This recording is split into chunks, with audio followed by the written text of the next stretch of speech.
¿Qué saben de epilepsia? ¿Qué es una crisis epiléptica? ¿Qué se define como crisis epiléptica? Los periodos convertidos en menos de 24 horas. Esa es la definición de epilepsia. Pero de crisis, ¿qué entendemos por crisis? Bueno, son unos conceptos generales que tenemos que entender para poder comprender qué es una crisis. Entonces, la crisis epiléptica se define como una descarga anormal y excesiva de un conjunto de neuronas en una parte del sistema nervioso. ¿Sí? Lailae en el año 2005 lo escribe como un acontecimiento caraxitoide constituido por una serie de síntomas y signos debidos a una actividad cerebral neuronal excesiva. ¿Sí?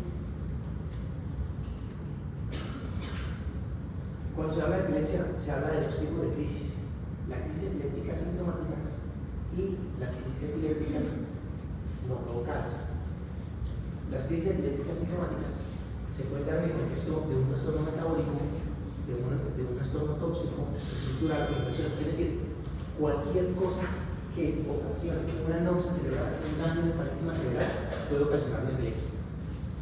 También hablamos del concepto de crisis remotas.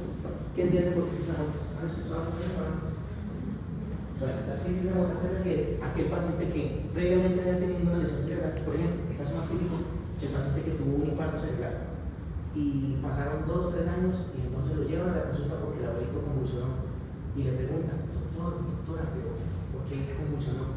Es por eso, por las crisis remotas. Había previamente una lesión estructural y eso ocasionó un cambio en la anatomía cerebral. Hablamos de crisis sintomáticas agudas en este contexto. Aquel paciente que a la semana siguiente de haber tenido una náusea cerebral presenta un episodio convulsivo. Ahora, hablamos de epilepsia porque se produjo en el contexto de una lesión estructural, es decir, la posibilidad de que este paciente vuelva a convulsionar es cercana al 50%. Entonces, pues hay que medicar. No todas las charlas están en realidad, ya se van a dar cuenta que vamos a ver. Bueno, otro concepto: crisis epilépticas no provocadas. Entonces, esas ocurren en ausencia del cuerpo temporal, es decir, no son como aquellas epilepsias que son los síndromes epilépticos, como la epilepsia melatónica juvenil, la epilepsia prolángica, la epilepsia de ondas temporales, la epilepsia que se presenta durante el sueño. Estas crisis generalmente el paciente ha pasado un largo periodo de tiempo adecuado. Ese caso que yo mencionaba del paciente con el evento cerebrovascular, 2 o 3 años después, 10, 15 años después, presenta una crisis convulsiva. Y se preguntan por qué. Hubo un cambio en la estructura cerebral. Entonces, ese tipo de crisis pueden ser de origen genético, estructural, metabólico, infeccioso e incluso inmunitario. ¿Algún trastorno inmunitario que cause epilepsia? Encefalitis autoinmune, ¿le suena eso? Nunca lo he escuchado. ¿Cómo? Pero esto no es inmunitario. Pero sí, claro, lo puede producir. En la charla de demencia vamos a ver algo de enfermedad violenta. Bueno, entonces ya hablamos que es una crisis epiléptica. Ahora, ¿qué es una epilepsia? Ya voy a ver qué es una epilepsia.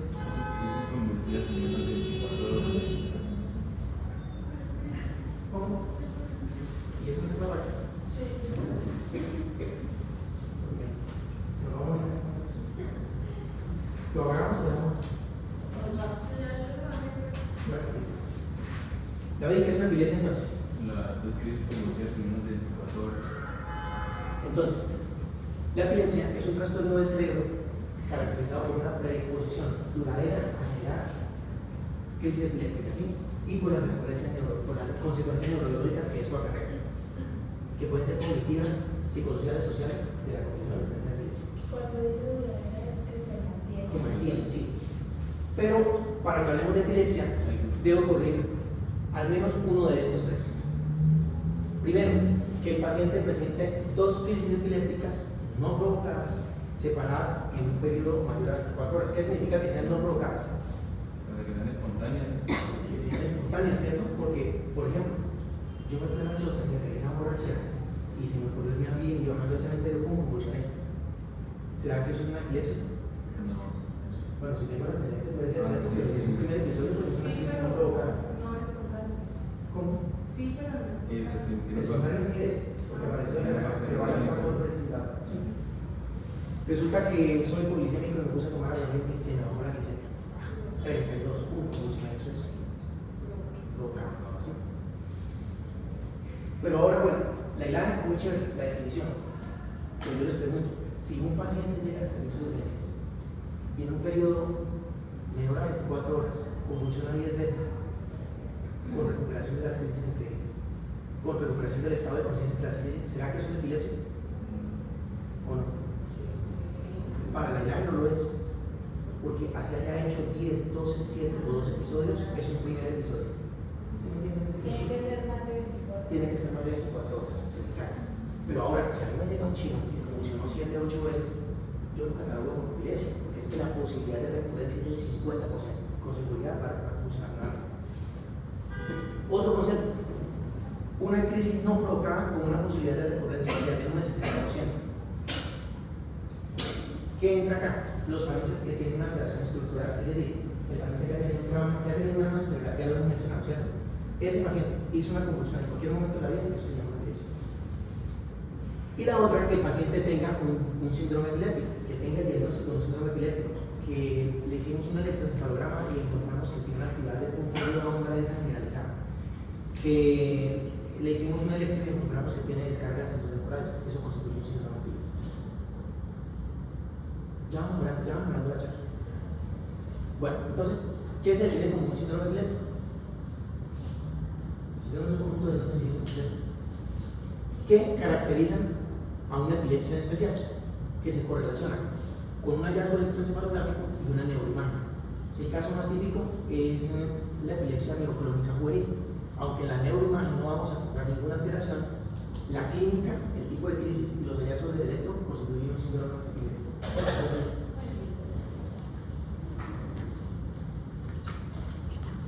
¿Qué se debe tener en cuenta en este tipo de síndromes epilépticos? Los antecedentes familiares. Es que mi mamá también presentaba epilepsia neoclónica juvenil y convulsionó y su mamá presentaba epilepsia neoclónica juvenil. La edad de inicio. Los síndromes epilépticos generalmente aparecen en la infancia o en la adolescencia, no en las etapas tardías. La mayoría de epilepsias en las etapas tardías son de origen local. Y que el paciente tenga alguna alteración genética.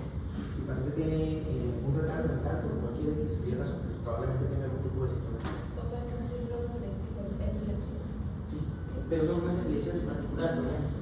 La epilepsia neoclónica tiene la característica que el paciente hace gricos. Entonces, esos gricos son el inicio de la convulsión. Que el paciente haga solo crisis durante el sueño, eso constituye un síndrome epiléptico.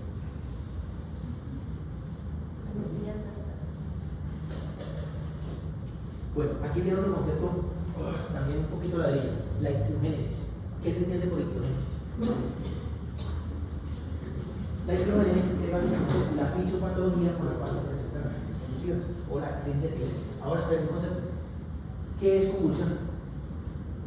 Movimiento. ¿Qué se define como convulsión?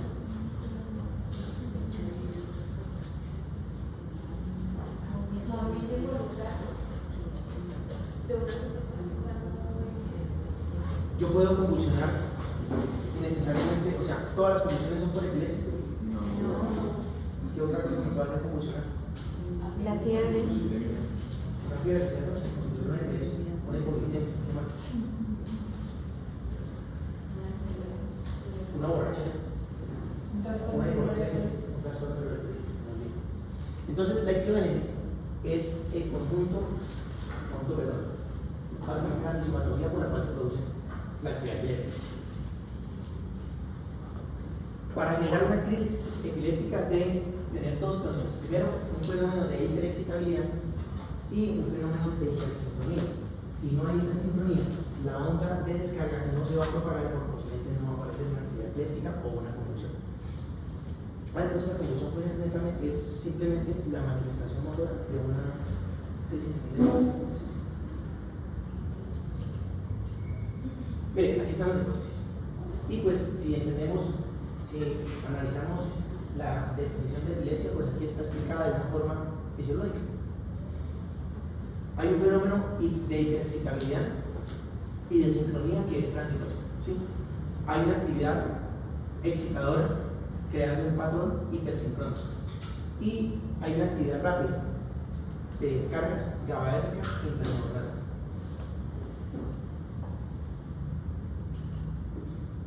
Bueno, ya cambiando un poquito de ambiente. Hay muchas clasificaciones de la epilepsia. Se remontan desde el año 1981.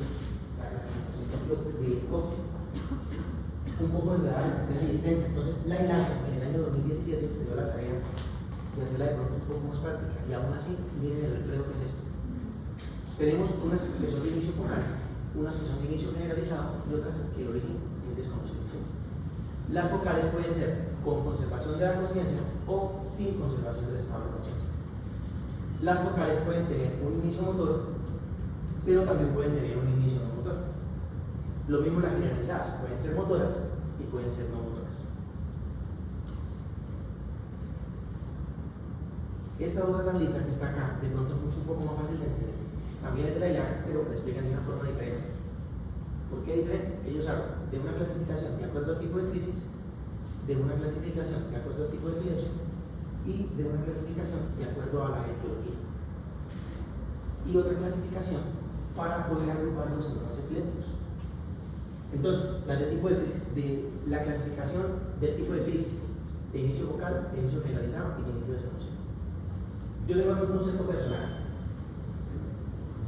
Si hablamos de crisis generalizadas, es porque el paciente hizo una actividad epiléptica generalizada, es decir, una típica postura tónica, movimientos clónicos, simétricos de 4 extremidades, ¿sí?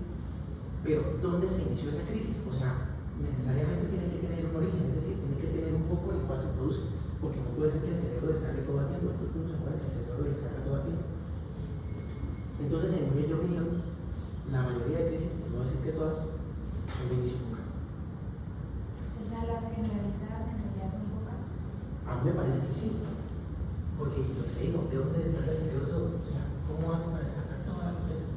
Involucrar el lóbulo occipital, temporal, frontal, parietal. De pronto más adelante me den la razón, cuando haga una nueva clasificación. Ahora no tenemos.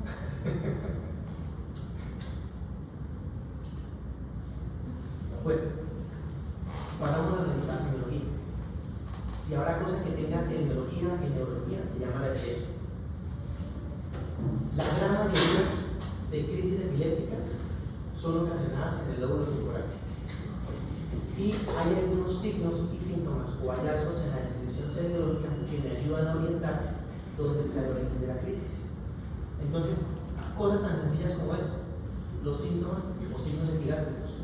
El paciente refiere, doctor, doctora, es que antes de que me dé la crisis, a mí me da algo en el estómago que yo no sé describir y yo siento que eso me sube a través del pecho, me da sensación de angustia, de miedo y después me da la convulsión. El origen de eso es temporal. Pero miren que las respuestas están dentadas, 2%. Las crisis sensoriales. ¿Cómo le empezó la crisis? No, es que me dio primero un adormecimiento en la extremidad izquierda y luego no me acuerdo nada más. Convulsión. Probablemente el origen sea del lóbulo parietal o lateral. Las crisis auditivas, las crisis de vértigo, generalmente son del lóbulo temporal, pero en las de vértigo hay algo que se llama los síndromes pseudocerebelosos. Puede involucrar otras estructuras como el lóbulo parietal o el lóbulo occipital. Las crisis visuales, pues necesariamente son del lóbulo occipital, no es más cierto. Pero resulta una cosa: si el paciente hace un trastorno visual, pero hizo parpadeo de un solo ojo, eso ya no es del lóbulo occipital, es parietal. Pero si hace parpadeo de ambos ojos, ahí sí es del lóbulo occipital. Y eso es explicado porque la vía visual transcurre a través del lóbulo parietal. Las crisis de dolor, pues si el dolor es sensitivo, del lóbulo parietal. La urgencia miccional, las auras orgásmicas, son del lóbulo temporal. Las expresiones de miedo, que ustedes han visto algunos que convulsionan. Sí, se le hace como esa gran angustia de miedo del lóbulo temporal. En conclusión, la gran mayoría de origen de las crisis epilépticas está en el lóbulo temporal. Más signos y síntomas: frotarse la nariz, lóbulo temporal. Tos, lóbulo temporal. Paresia poscrítica, contralateral. Psicosis poscrítica, activación de los lóbulos temporales. ¿Quién fue conmigo ayer? ¿Se acuerda el paciente que vimos que sospechábamos que era una neuroinfección? Sí. Bueno, que yo le dije acá que probablemente no era una neuroinfección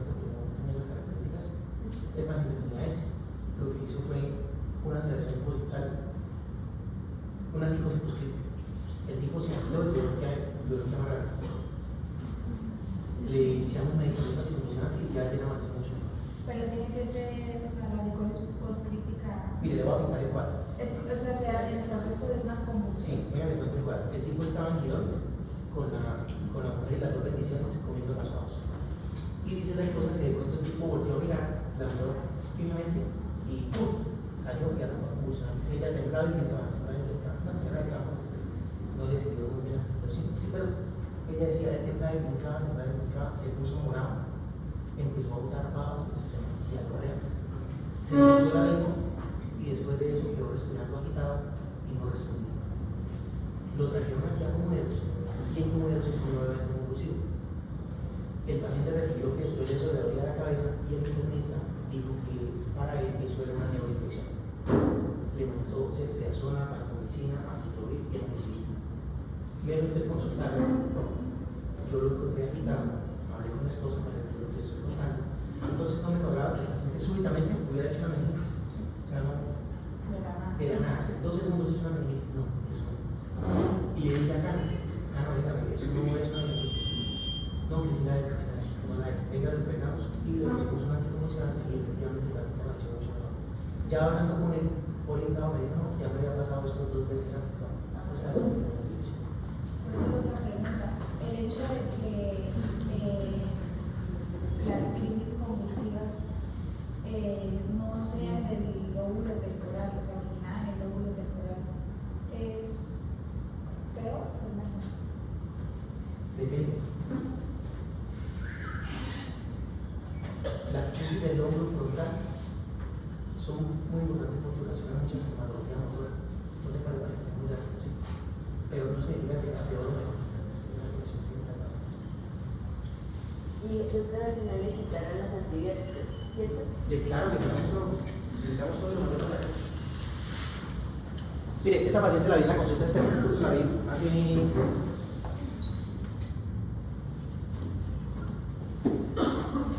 2 días. La abuelita tiene una historia de una hemorragia hemisférica izquierda. Izquierda no, perdón, derecha.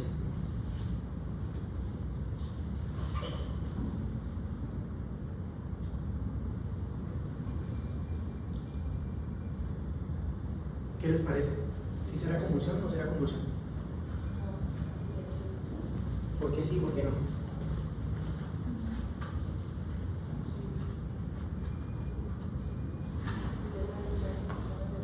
O sea, yo nunca había visto ese tipo de crisis, pero sí es una epilepsia.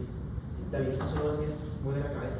Pero hay una parte del video donde la viejita cierra los ojos. Mire, primero me miró a mí, ahí me miró. Y luego fijó la mirada, arranca el movimiento de la cabeza, sí, desvía los ojos a la izquierda y arranca el movimiento. ¿Es normal que aumente como en Ahí cierra los ojos. ¿La ansiedad? No, como en intensidad, porque primero mueve la cabeza lento, y después más rápido. Sí, claro, la descarga llega a su punto máximo, produce eso. Pero oiga, yo no le creía a la viejita porque cerró los ojos y porque me miró al comienzo. Pero sí, la viejita sí tiene una epilepsia.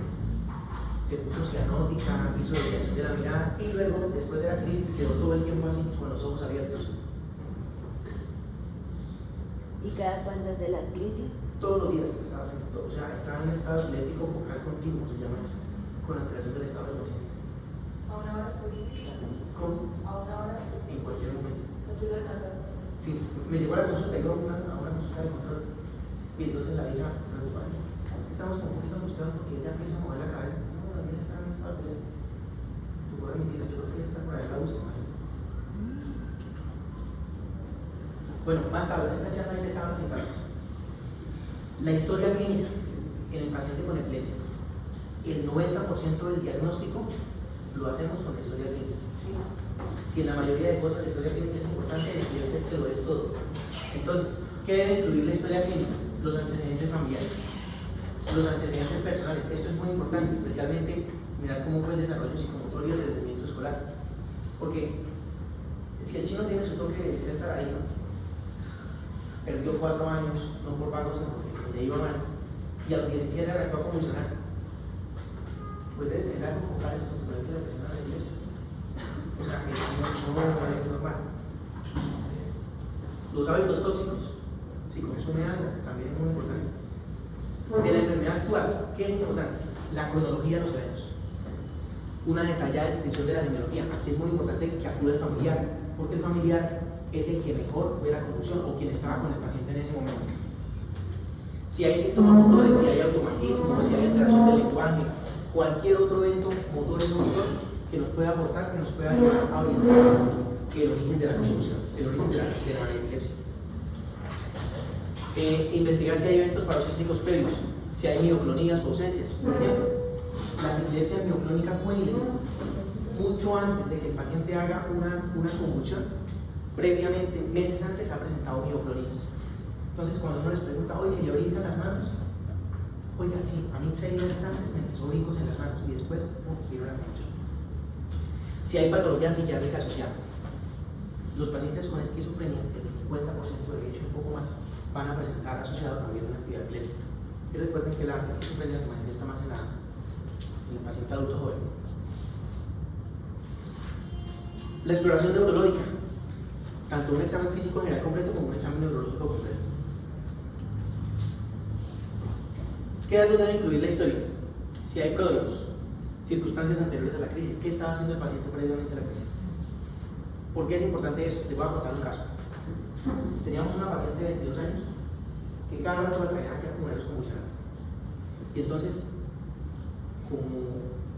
como en una sexta, octava valoración, la mamá me contó, oiga, médico, cosa curiosa es que mi hija le da las convulsiones siempre en el baño de la casa. ¿Cuántos baños tiene la casa? No, tiene 4, pero siempre le da en el mismo baño.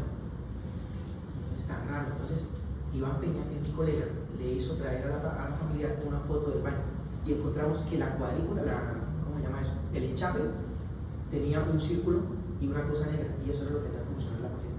O sea, la paciente, el reflejo visual de esa imagen era lo que le hacía convulsionar. ¿Qué otra cosa es importante? Las características de la crisis. Si hubo cierre o apertura palpebral, es decir, si el paciente tenía los ojos abiertos o los tenía cerrados, porque eso puede. ¿Cuál es el diagnóstico principal diferencial de una epilepsia? Un 5. También es importante qué hizo después de la crisis. Si hay confusión, si hay parencias de todo, si hay alteración del lenguaje. ¿Qué es la parencia de todo? ¿Han escuchado ustedes? Resulta que el paciente después de la convulsión se paraliza, hace una hemiplegia, que incluso puede durar hasta una semana, y la neuroimagen no va a mostrar ninguna alteración. Eso también es importante, el nivel de conciencia durante la crisis. Miren, si un paciente hace una crisis convulsiva, tónico-clónica, generalizada, no puede tener conservada la conciencia, o sea, eso fisiológicamente no es compatible. Si el cerebro descargó todo, pues tiene que tener alterada la conciencia. También es importante determinar si hay más de un tipo de crisis. Hay pacientes que tienen una epilepsia mioclónica juvenil, la de los brincos, pero al describir la crisis, el familiar refiere que torció la cara, que desvió los ojos, y eso hace pensar que el paciente puede tener 2 tipos de crisis. Fecha y circunstancia de la primera crisis, factores precipitantes, si se precipitó por consumir alcohol, por desviación de sueño o por algún trastorno hormonal. Doctor, o sea, 2 tipos de crisis es que estén confluyendo al mismo tiempo. Es que el paciente puede tener 2 tipos de epilepsia, por ejemplo, una generalizada y otra no. En el mismo tiempo. No, que se llama las palabras. El ejemplo más típico, el paciente con epilepsia mioclónica juvenil. Hace brincos y después viene la crisis tónico-clónica generalizada. Pero también puede presentar una crisis focal. Empezó con movimiento en la cara derecha, desvió los ojos a la izquierda, estiró la extremidad superior derecha. Eso ya es una crisis focal. Ya no hace parte de una miopía. ¿Qué más es importante? La medicación. ¿Qué medicaciones ha recibido previamente? Si los abandonó, ¿por qué los abandonó? ¿Le caían mal, le caían bien? ¿Le realizaron niveles traumáticos del medicamento? ¿Qué combinación de medicamentos tenía? Historia familiar de epilepsia. si hay antecedentes de epilepsia similar a la del paciente, si hay historia de crisis febriles. ¿Por qué es importante este dato?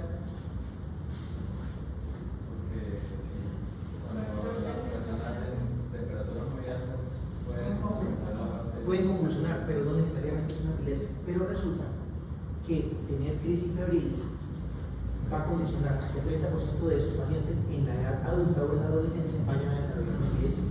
Y es la principal causa de la esclerosis lateral mesial, que es la epilepsia focal estructural sintomática más frecuente.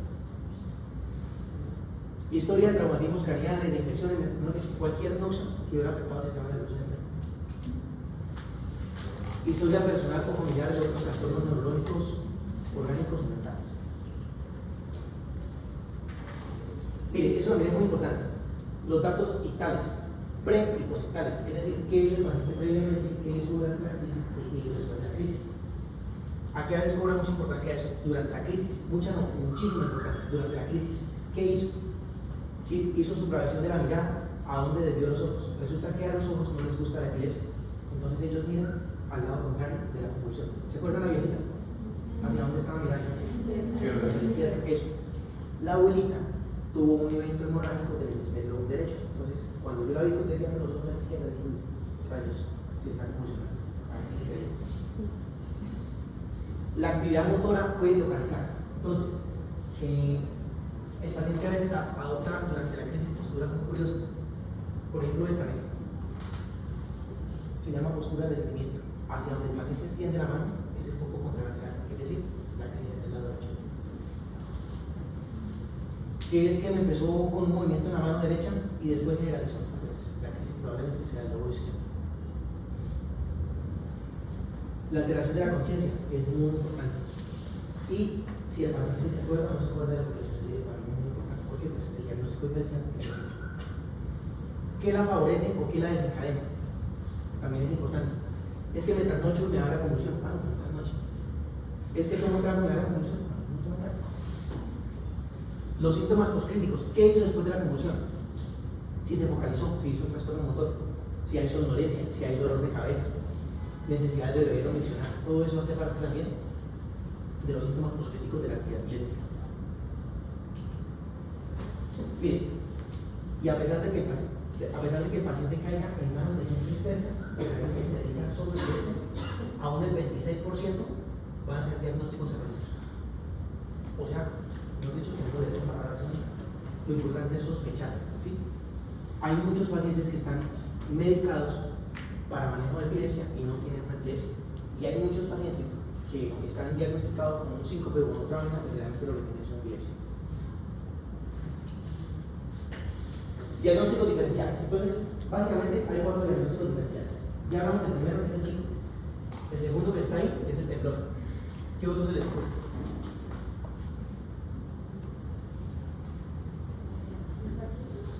¿Cuál? Digamos, la abuelita se Sí, ahí. Pero el Parkinson entra Dentro del temblor, sí.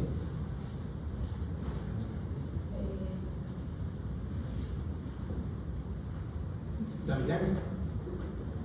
Los síntomas de la migraña a veces pueden parecerse mucho a los de una crisis una convulsiva. encefalopatía. Pero digamos que la encefalopatía haría alteración del estado de conciencia, pero no tendría toda la severidad de una actividad de... O sea, no tendría una actividad motora. Exacto. Entonces tenemos el temblor, tenemos el síncope, hay unas tablas para que uno pueda tratar de diferenciar entre temblor y epilepsia y lo mismo entre síncope. Yo les paso la charla si quieren para que no la así. Doctor, la migraña sería por los síntomas sensitivos. Sí, la migraña todo lo que puede dar. Todos estos son síntomas de migraña. Es que la migraña no solo es dolor, la migraña da mucha sintomatología, sobre todo síntomas visuales. Pero hay pacientes que durante un ataque de migraña pueden presentar una parálisis, como la parálisis de Totti, que presenta el síntomas de epilepsia. Doctor, bueno, en mi caso, yo soy diagnosticada con migraña. Bienvenida a muchos los que tenemos migraña y no lo vamos a curar nunca. Sí. Y a mí me pasa que cuando me da la crisis, primero, no soy capaz de articular palabras. ¿Sí? Y no siento sea, no puede mover las extremidades, algunas, no todas. Esos serían síntomas, en el caso por lo menos no lo estoy diciendo como si fuera epilepsia, ¿no? Por ejemplo, un inicio focal de la epilepsia serían síntomas sensitivos. Sensitivos, ¿cierto? Y al igual. Una crisis que inició en el lóbulo parietal y propagó al lóbulo frontal, por ejemplo. ¿Sí?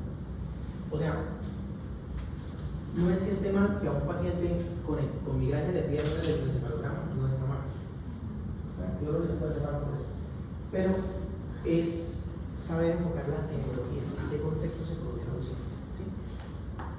No, la migraña es una cosa loca y es de las enfermedades neurológicas más incomprendidas, que es la migraña. Aún no sabemos la fisiopatología real por qué se produce. Y el otro diagnóstico diferencial son los pacientes simuladores. ¿Quiénes simulan más, los hombres o las mujeres? No, los hombres, lo que pasa es que somos más pendejos, digamos que más fácilmente. Pero los hombres simulan más que las mujeres. Y las crisis psicógenas hacen parte del diagnóstico diferencial.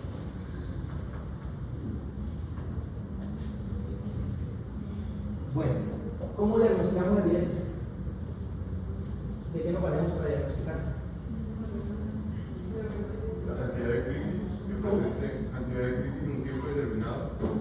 Sí, pero digamos que en la consulta Samuel de pronto no tenemos los exámenes ya grabados, pero yo con una buena historia clínica puedo hacer una muy buena aproximación de que lo que tiene el paciente realmente una convulsión o una convulsión. Métodos diagnósticos. Ahora, si yo le hago al paciente un electroencefalograma y le encuentro algún tipo de esta actividad, pues así nada que hacer. Entonces, la actividad epiléptica en el trazado electroencefalográfico, primero, esto es un electroencefalograma, ¿sí? Es el sistema 10-20, el sistema tradicional en el cual se hacen los montajes para tratar de buscar la actividad epiléptica en el trazado electroencefalográfico. En el trazado, las anormalidades se ven así. O sea, leer un electro anormal es muy fácil. Miren, ahí está. Pero lo importante del electro es saber interpretar qué es lo normal para no interpretar lo normal. Tenemos una actividad de onda aguda que es paroxística, sí, no es continua. Tenemos una actividad de punta aguda. Tenemos una actividad de punta aguda a onda lenta. Tenemos una actividad de polipuntas agudas y tenemos una mezcla de actividad de polipuntas agudas y punta aguda a onda lenta. Así se ve una crisis. De pronto algunos de los que me toca conmigo han visto en el trazado electroencefalográfico anormal. Voy a darme la tarea de guardarlos. Entonces, primero el electroencefalograma, ¿sí? Segundo, bueno, bien. Del electro no solo está el electroencefalograma convencional, también podemos hacer un estudio de videotelemetría. La videotelemetría es simplemente un electroencefalograma de mayor duración, de 6 horas, 12 horas, 24, 48, 120, e incluso en algunos sitios le colocan al paciente grillas y un monitor como el holder para que esto lo lleve a la casa y el aparato detecte la actividad epiléptica. Y además de llevar el registro electroencefalográfico, también lleva un registro de video para mirar en ese momento que el paciente haga la actividad epiléptica cuál fue la manifestación motora de esa actividad. En base a eso, tratar de determinar el origen o el cómo. O sea, la telemetría, holter cerebral. El holder cerebral. ¿Qué otro examen? El TAC cerebral. Así como los internistas no le niegan un hemograma a nadie, el neurólogo no le niega un TAC a nadie. El paciente llegó con una primera crisis, pues hay que hacerle una neuroimagen, porque yo debo de saber qué pasa con la función de los estructurales a la causa de la crisis, ¿cierto? Que de pronto sea su superioridad de imagen quirúrgico. En pacientes que tienen dispositivos cardíacos, marcapasos, dispositivos de estimulación eléctrica cerebral, cualquier cosa que interfiera con el resonador, pues no se le puede hacer una resonancia, sino que se le un TAC cerebral. ¿Sí? Doctor, en el caso de las personas que tienen válvula para la electroencefalograma. No se le puede realizar, sí. Y cuando yo encuentro una lesión en la resonancia que es más sugestiva de una calcificación o de un sangrado, quizá el TAC sea más útil que la misma resonancia. Entonces, esas son las recomendaciones, pero cualquier imagen está bien, con la que más familiarizados estén. Si es que lo que mejor interpretan es un TAC, pues es un TAC, y si no, pues una resonancia. Y estas son las recomendaciones para realizar una resonancia del paciente. Que tenga el paciente una sospecha de una crisis focal, sí, porque la resonancia tiene más precisión en la búsqueda de lesiones estructurales. Cuando existen alteraciones focales, neurológicas o neuropsicológicas, la resonancia me permite con mayor precisión ver el lóbulo frontal. En esas epilepsias refractarias, epilepsias que yo le doy tratamiento de un medicamento y otro y no mejora, hay que hacer una resonancia funcional. Entonces hay resonancias con protocolo de epilepsia, en el cual le hacen una volumetría a los hipocampos, tratando de buscar una esclerosis lateral mesial no visible en otro estudio. Por eso le pedimos una resonancia. Cuando hay cambios en el patrón de la crisis previa o cuando el paciente venía previamente controlado y de un momento o hace crisis convulsivas y no me mandan con ningún medicamento, hay que sospechar que el paciente tenga un neurofoco. Entonces, medicamentos, exámenes tenemos el TAC, la resonancia y el estudio electroencefalograma. ¿Sí? Miren, ¿qué corte es ese? ¿Qué secuencia es eso? ¿Qué estudio es? TAC, resonancia, ecografía, ¿qué es eso? ¿Qué? Una resonancia, ¿cierto? Resulta que cuando se hace un estudio de epilepsia, nosotros pedimos en la secuencia se llama así, resonancia cerebral con protocolo de epilepsia. Entonces a ese paciente le hacen una secuencia especial, FLAIR, en un T2, en un corte coronal, ¿sí? Normalmente los cortes coronales los dan en T2, pero como la pedimos con protocolo de epilepsia, le van a hacer un FLAIR a ese corte coronal. ¿Y qué buscamos? Esta pequeña lesión. Eso es una esclerosis lateral mesial.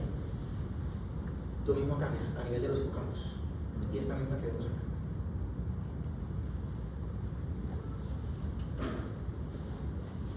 Hay otro examen, más complejo. Pero si ustedes quieren que yo se quede al principio, pues pidan un PET. Si ustedes quieren ver el doctor en el sepultado, pidan un PET. Pero es muy útil. Basta que no en todas las instituciones lo tengamos, pero el PET puede mirar el metabolismo de un área específica del cerebro y en base a eso determinar una conclusión. Y en base a la conclusión determinar el origen. Entonces, a estos pacientes generalmente se les provoca la crisis, se les hace el PET y se mira dónde está disminuido el metabolismo de una sustancia determinada. Normalmente casi siempre los ubican en el lóbulo temporal. ¿Y con qué se provoca la crisis? Se le quita el medicamento al paciente, por ejemplo. El PET O sea, pero no hay como un Es una médico, tomografía por emisiones positivas. no hay como un fármaco que induzca la enfermedad. Sí, hay algunos medicamentos que pueden inducir, pero no recuerdo el nombre de este momento. No sé qué se llama. Pero la forma más fácil es quitarle al paciente el medicamento. Bueno, ya para terminar, llegamos al tratamiento. Para hablar de tratamiento tendríamos que dar otro examen, porque los medicamentos son muchos. Pero quiero que se lleven algo clave y básico. Si conocemos el mecanismo de acción, los efectos secundarios, ¿con qué lo podemos combinar? ¿Y con qué no lo podemos combinar? Se va a facilitar formular el paciente. Esta tablita no la vamos a explicar, pero es para que ustedes sepan que los medicamentos anticonvulsivantes, la gran mayoría comparten un mecanismo de acción, que casi todos actúan sobre los canales de sodio. Pero hay otros, mucho más raros, como por ejemplo este levetiracetam, que no actúa sobre los canales de sodio, pero modifica a nivel presináptico la proteína 2A, y ese es el principal mecanismo de acción. Entonces, a más cruces es el mecanismo principal de acción, a menos cruces es el mecanismo menos conocido. Entonces, por ejemplo, ¿será bueno combinar 3 medicamentos que tengan el mismo mecanismo de acción? No, ¿cierto? Entonces, si uno conoce el mecanismo de acción de los medicamentos, puede intentar hacer combinaciones. Si yo conozco los efectos secundarios de los medicamentos, lo mismo. Entonces, por ejemplo, si yo tengo un paciente que le estoy dando carbamazepina y no se controla las crisis, ¿será que le puedo dar los carbamazepina? No, es de una familia. Son de la familia, sí. Y más que eso, es que uno de los efectos principales secundarios de la carbamazepina es la hiponatremia. Y si le doy un medicamento que me cause más hiponatremia, imagínense lo que le va a hacer al paciente. Si yo tengo un paciente que tiene una depresión severa y sé que un efecto secundario de la levetiracetam es la depresión, ¿se lo voy a colocar? No, No sé. Si yo sé que el paciente es agresivo, no le puedo colocar levetiracetam porque ese medicamento le puede empeorar esos síntomas. Entonces, mire, uno no es que se sepa todos los medicamentos, ¿sí? Pero lo que uno formula debe saberlo con precisión, mecanismo de acción, efectos secundarios, la dosis exacta, con cuál puede hacer sinergia y con cuál no. Recomendaciones, mire, vamos a solamente algunas.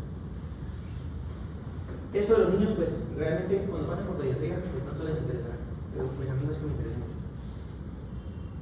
Pero ¿qué se recomienda? Iniciar con monoterapia en dosis lentas, es decir, que se vayan extremando. No vamos a empezarle 2000 miligramos de levetiracetam a un paciente de una vez, ¿no? Empezamos con 250, si lo toleró bien, lo subimos a 500, si con 500 cada 12 horas controló las crisis, pues listo, ahí lo dejamos, no necesitamos subirlo más.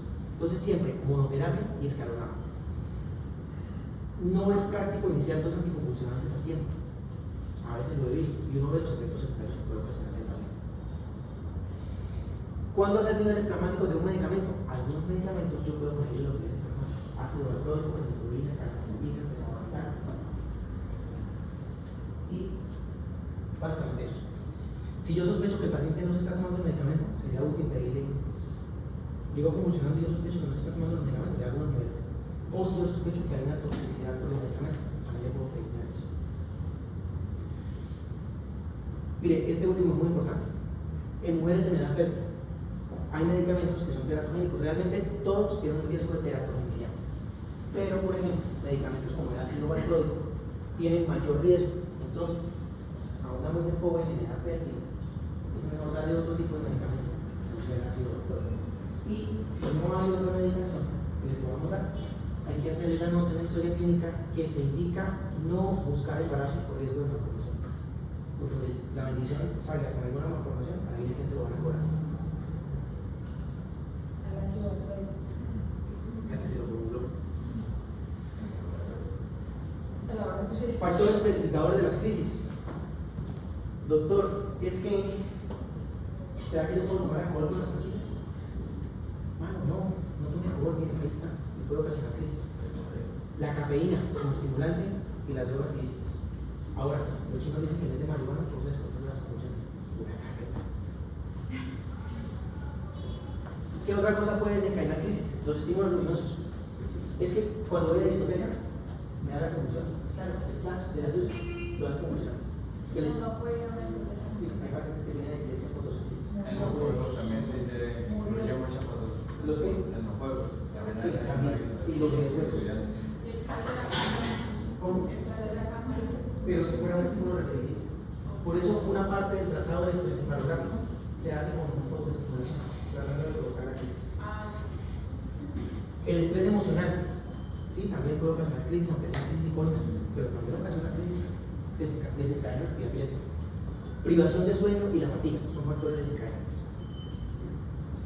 Entonces, miren, esa tablita, sencilla. ¿Es realmente epilepsia lo que tiene? No.